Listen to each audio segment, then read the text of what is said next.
In what has become something of a monthly tradition on social media, 2 videos have gone viral featuring young women distraught over their inability to find a man who they consider worthy of their time. A week ago, it was this woman expressing her deep frustrations over this issue. Listen.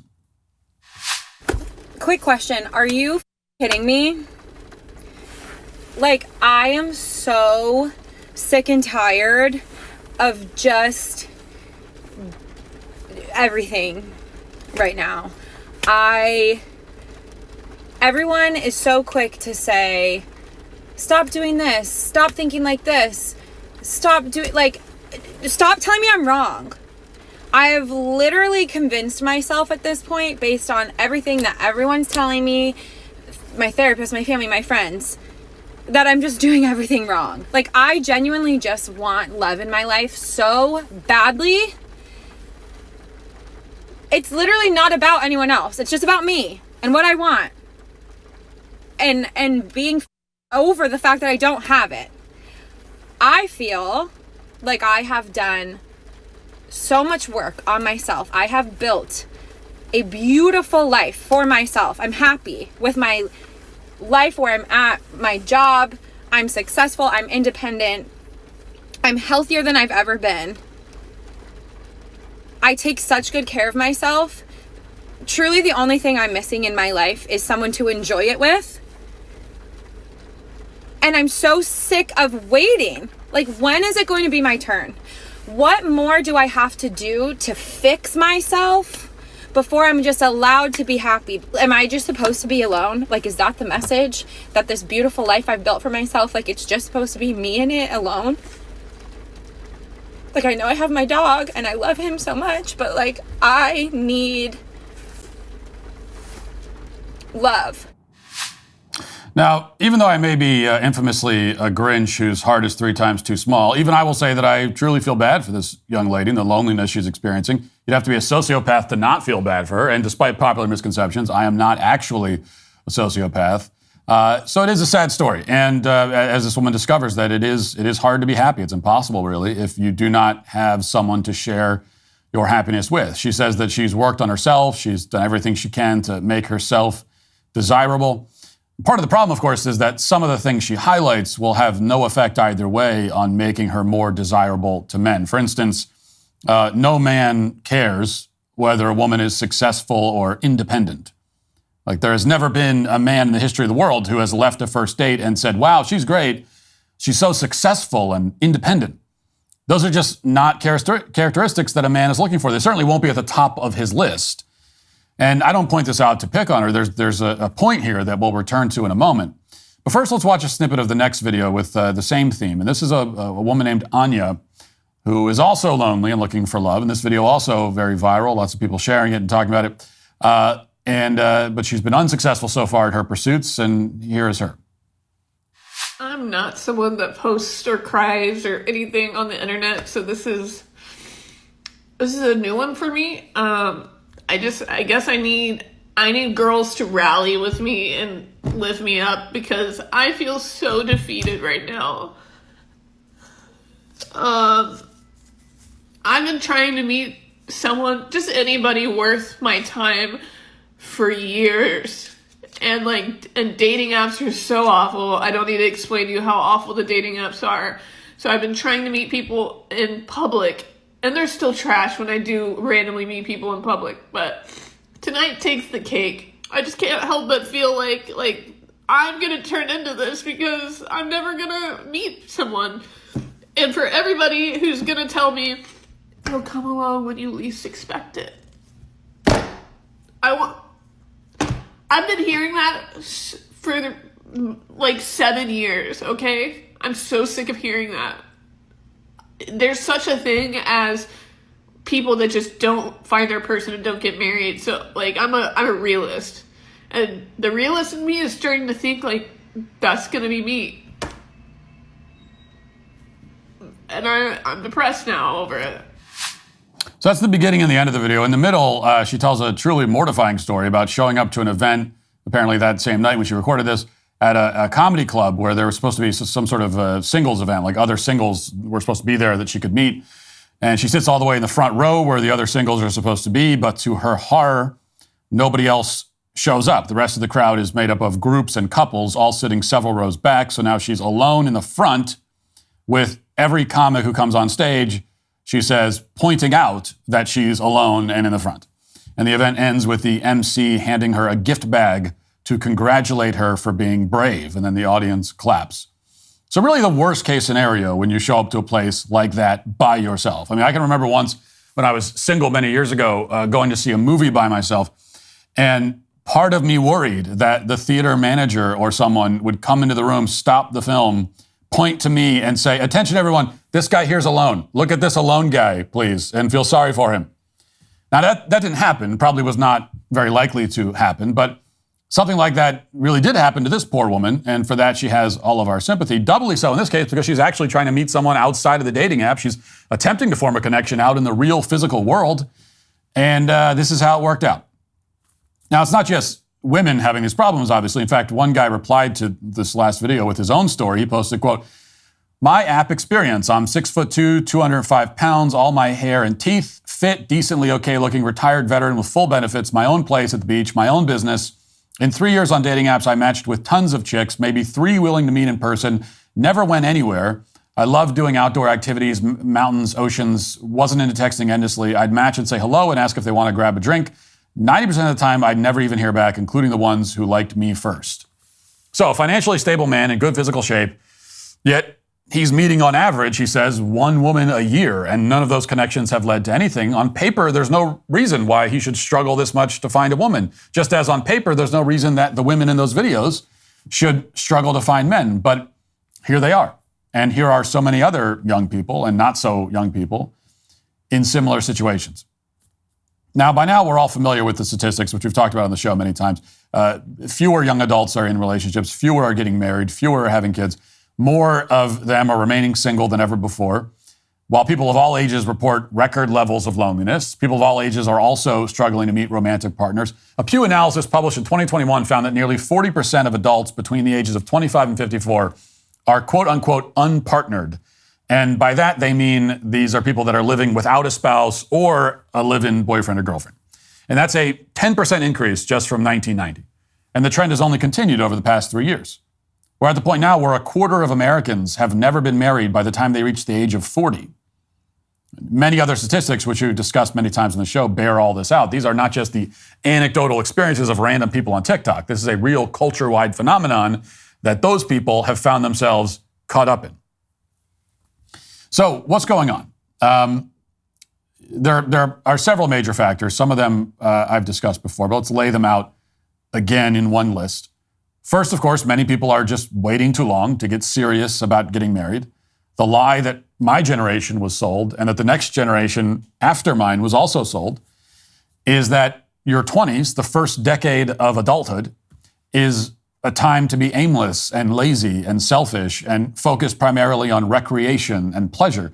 And this is totally backwards because that stage of life, the kind of aimless, do what you want, have fun life stage, if that comes at all, that's supposed to be on the back end of life, not the front.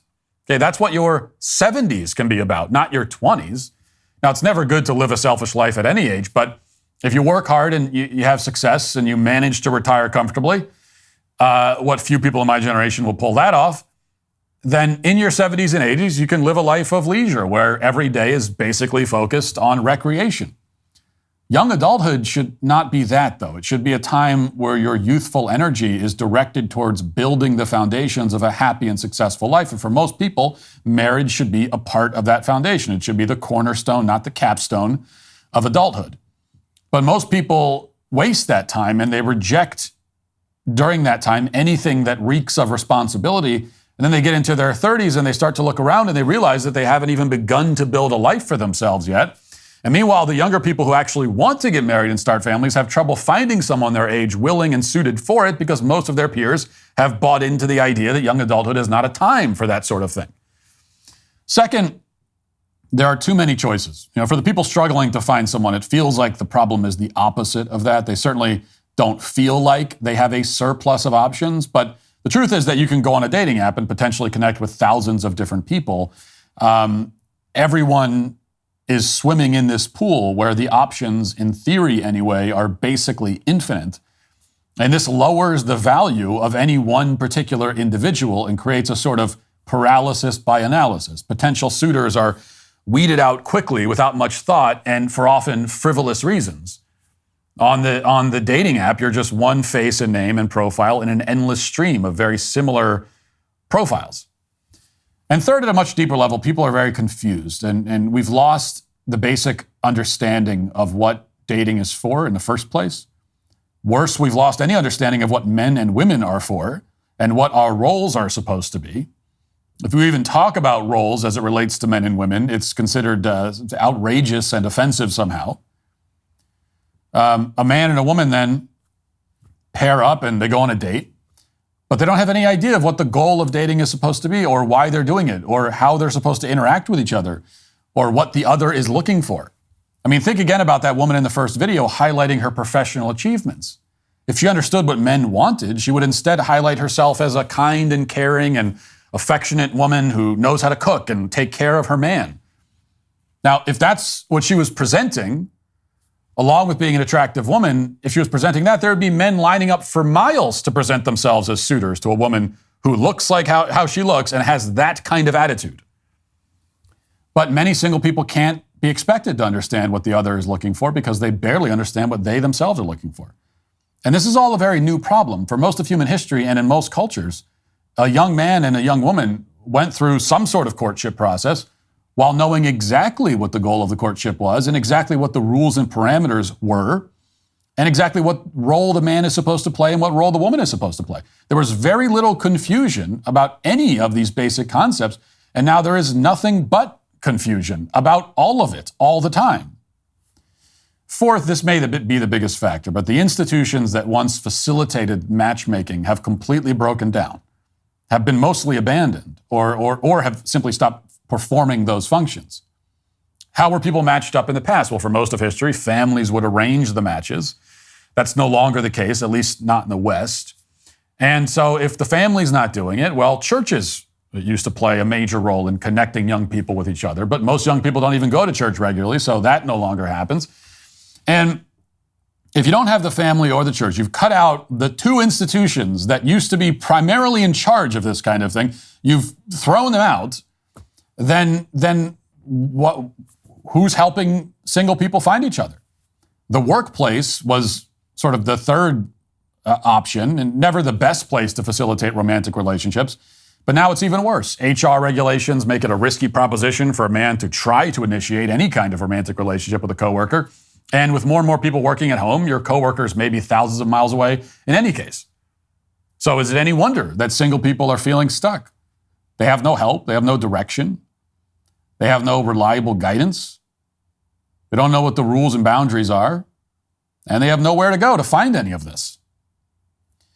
So how do we solve this problem? Well, we can start by actually acknowledging that this is the problem. It's going to take a massive societal and cultural shift to change this very grim picture, but there's no hope of that shift happening until a critical mass of people admit that it should happen.